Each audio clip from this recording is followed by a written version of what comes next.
આપના બાળકના ઉજ્જવળ ભવિષ્ય માટે એક વાલી તરીકે આ 3 ભૂલ ક્યારે પણ ના કરવી જોઈએ.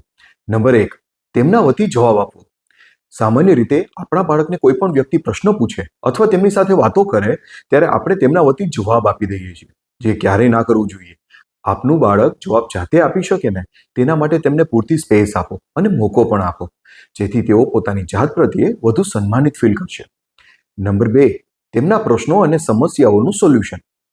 આપનું બાળક નાનું હોય કે મોટું હોય, સ્કૂલમાં હોય કે કોલેજમાં હોય, સામાન્ય રીતે વાલીઓ તેમના નાના નાના પ્રશ્નોનું નિરાકરણ પણ કાઢી આપતા હોય છે, જેથી બાળકો પ્રશ્નોનો હલ જાતે કેવી રીતે કરી શકાય તે ક્યારે શીખી શકતા નથી, અને જેથી ભવિષ્યમાં જ્યારે ખરેખર મોટા પ્રશ્નોનો ઉકેલ કાઢવાનો હશે ત્યારે તેઓ કોઈપણની મદદ માટે લાચાર રહેશે.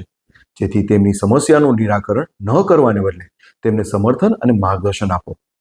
નંબર 3, તેમની ભૂલો વિશે કઠોર બનવું. સામાન્ય રીતે વાલીઓ તેમના બાળકોની કોઈ પણ ભૂલને સ્વીકારી શકતા જ નથી. તેઓ બાળકને અને તેની ભૂલને સમજવાને બદલે તે વિશેના સૂચનોનો મારો ચલાવી દે છે અને વલણ પણ ખૂબ કઠોર રાખતા હોય છે.